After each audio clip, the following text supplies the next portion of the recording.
Hi friends, ఫైనల్గా ఈ week eliminate ఎవరైపోతున్నారని ఒక అప్డేట్ అయితే వచ్చిందని ఆల్మోస్ట్ అందరికీ తెలిసే ఉంటుంది. బట్ నాకు తెలిసింది చెప్తున్నాను. Manish out of the Bigg Boss house as of now. ఇప్పటికి షూటింగ్ అయితే అవ్వలేదు. అతను ఏవి అయితే రెడీ అవుతుందండి.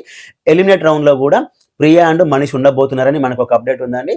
యాక్చువల్గా అయితే ఇద్దరి మధ్య చాలా తక్కువ లెస్ మార్జిన్తో ఓటింగ్ పర్సెంటేజ్ ఉంది. కాకపోతే ఈ ఎలిమినేషన్లో ఆడియన్స్ 100% సక్సెస్ అయ్యారు. వాళ్ళు పని కట్టుకొని ఒక ఉద్యమం లాగా ఫ్లోరసైన్కి ఓటేశారు. Especially Tanuja fans, Emmanuel fans and overall celebrity fans, బర్నీ ఫ్యాన్స్ ఆల్సో కొన్ని స్ప్లిట్ చేసి మరి ఫ్లోరసైన్కి ఓటేసి తన టాప్ 3లో పెట్టి ఈసారి ఎట్టి పరిస్థితులలో కామనర్స్ నుంచి ఎలిమినేట్ అవ్వాలని చెప్పి వాళ్ళు బలంగా కోరుకున్నారు. అలానే సక్సెస్ కూడా అయ్యారు.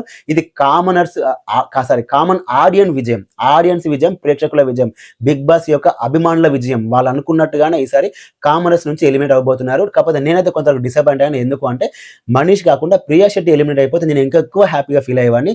సీజన్ 8లో సోనియా ఎలిమినేట్ అయిపోతే ఎంత హ్యాపీగా ఫీల్ అయ్యారో, ప్రియా శెట్టి గారికి ఎలిమినేట్ అయిపోతే అంతకు మించి హ్యాపీగా బాంబులు కాల్చని కూడా సిద్ధంగా ఉన్నారు. ఆ రేంజ్ లో ఉంది ఫ్రస్ట్రేషన్ ఆడియన్స్ లో.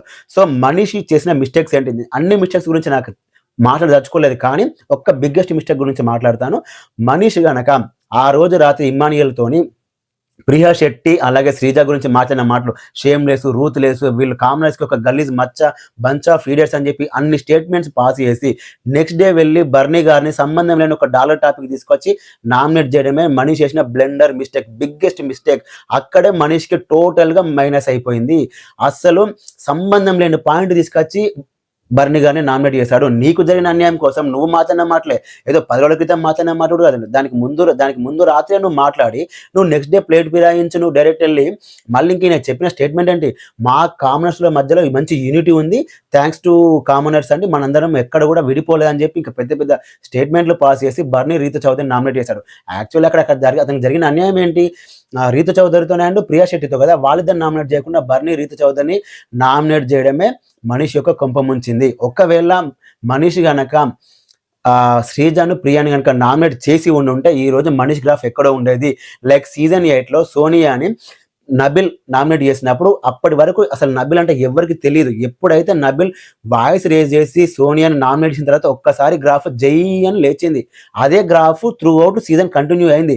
ఆ తర్వాత ఆయన ఎన్ని మిస్టేక్లు చేసినా ఆ ఒక్క నామినేషన్తోనే ఎక్కడికి వెళ్ళిపోయింది అన్న గ్రాఫ్. ఆడియన్స్ కనెక్ట్ అయ్యారు, ఓటింగ్ పడింది. సేమ్ అలాంటి సినిమానే రిపీట్ అయిపోయింది.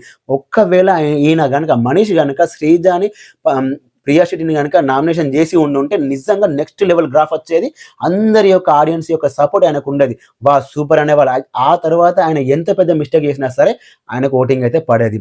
అదే పెద్ద మిస్టేక్ మనీష్ విషయంలో, అదే మిస్ చేసుకున్నాడు మనీష్.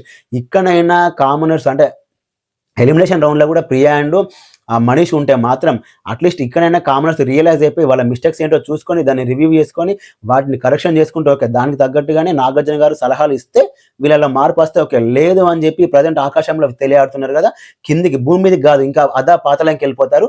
ఒకరి తర్వాత ఒకరు ఎలిమినేట్ అయ్యే అవకాశం చాలా ఉంది. Already wild card contestant list చాలా స్ట్రాంగ్ ఉంది. పెద్ద సెలబ్రిటీస్ వస్తున్నారని చెప్పి ఒక బజ్ ఉంది. దానికి తోడు వీళ్ళ అసలు కామనర్స్ మాట్లాడితేనే చూడడానికి ఇష్టపడట్లేదు. ఆడియన్స్ టీవీలు బంద్ చేస్తున్నారు, ఫోన్లు బలగొడదాం అనుకుంటున్నారు. ఆ రేంజ్లో ఉంది ఇరిటేషన్. ఈ కామనర్స్ మీద కామన్ ఆడియన్స్కి ఇరిటేషన్ ఉంది. స్టిల్ వీళ్ళు ఇలాగే బిహేవ్ చేస్తే మాత్రం ఖచ్చితంగా ఒక్కొక్క వీక్లో ఒక్కొక్కరు ఎలిమినేట్ అవుతూనే ఉంటారు. అది ఎవరైనా సరే. కళ్యాణ్ పడాల అబ్బా ఆయన ఎక్కడి నుంచో వచ్చాడు, సోల్జర్ బాగా అవి ఏమి లేవండి, పీక్స్లో ఉంది. ఏ ఒక్క కామనర్స్కి కామన్ ఆడియన్స్ కనెక్ట్ అయ్యి లేరు, టోటల్గా డిస్కనెక్ట్ అయి ఉన్నారు. ఖచ్చితంగా వీళ్ళు మార్చుకోవాల్సిందే. కాదు కూడా అని చెప్పి ఇలాగే బిహేవ్ చేస్తే ఇంకా ఫర్దర్ వీక్స్లో కూడా ఫర్దర్ ఎపిసోడ్లో కూడా వీళ్ళు ఇలాగే బిహేవ్ చేసి ఎవరికి రెస్పెక్ట్ ఇవ్వకుండా ఇష్టం వచ్చినట్టు మాట్లాడితే మాత్రం నెక్స్ట్ 1 by 1 ఇప్పుడు ఈ వీక్లో ప్రియా శెట్టి మిస్ అవ్వచ్చు. నెక్స్ట్ వీక్ మాత్రం ఖచ్చితంగా ఒకవేళ నామినేషన్ లేకుంటే వెళ్ళిపోవడమే, అమ్మ నువ్వు వెళ్ళిపోవచ్చు అని చెప్తారు. ఇప్పుడు అంటే బిగ్ బాస్ వాళ్ళు ఏదో కంటెంట్ కోసం కాపాడొచ్చు, బట్ అన్ని వీక్స్లో కుదరదు కదా. ఖచ్చితంగా నెక్స్ట్ వీక్ వెళ్ళిపోవాల్సిందే. ఒకవేళ వాళ్ళ గేమ్ ప్లాన్ కనుక చేంజ్ చేసుకుంటే చెప్పలేం. ఎందుకంటే ఇప్పుడు గౌతమ్ ఉన్నాడు, ఆయన ఫస్ట్ ఎలిమినేషన్ దాకా వెళ్ళాడు, తర్వాత గేమ్ ప్లాన్ చేంజ్ చేసుకున్నాక ఎక్కడ దాకా వచ్చాడు, రన్నర్ అప్ దాకా వచ్చాడు. అలా వీళ్ళకి ఏమైనా ఇన్పుట్స్ తీసుకొని వీళ్ళ గేమ్ ప్లాన్ చేంజ్ చేసుకుంటే తప్ప కొన్ని రోజులు సర్వైవ్ అవుతారు. కాదు కూడదు మేము ఇలాగే ఉంటాం అనుకుంటే మాత్రం పక్కా 1 by 1 ఎలిమినేట్ అవుతూనే ఉంటారు. ఈ డీమన్ పవన్ నెక్స్ట్ వీక్ ఖచ్చితంగా ఆయన కనుక నామినేషన్ ఉంటే అతను కూడా వెళ్ళిపోతారు. ఇంకా వీళ్ళందరికన్నా ముందు ఆయన వెళ్ళిపోతారు. ఆయన పులిహోర జున్నికి ఎవ్వరు ఇష్టపడట్లే. కళ్యాణ్ పడాల కూడా అంతే. ఇప్పటికీ ఆయన నామినేషన్లకు రాలే నాకు తెలిసి, కరెక్ట్ మీ 5 రాంగ్. సో ఆయన కూడా ఇంతవరకు నామినేషన్కి రాలే. ఆయన కూడా అయితే మైనసే. ఆయన కనుక కనుక నామినేషన్లకు ఆయన కూడా వెళ్ళిపోతారు. ఎందుకంటే రీతు చౌదరి, ప్రియా, డీమాన్ పవన్ వీళ్ళ ముగ్గురిని స్క్రీన్ మీద చూడడానికి ఏ ఒక్క ప్రేక్షకుడు ఇష్టపడట్లేదు. ఆ రేంజ్లో ఉంది వీళ్ళ యొక్క ఇరిటేషన్. సో మీరేమనుకుంటున్నారు? మనీష్ యొక్క ఎలిమినేషన్ మీద కామెంట్ చేయండి. అలాగే వీడియోని లైక్ చేయండి. Thanks for watching.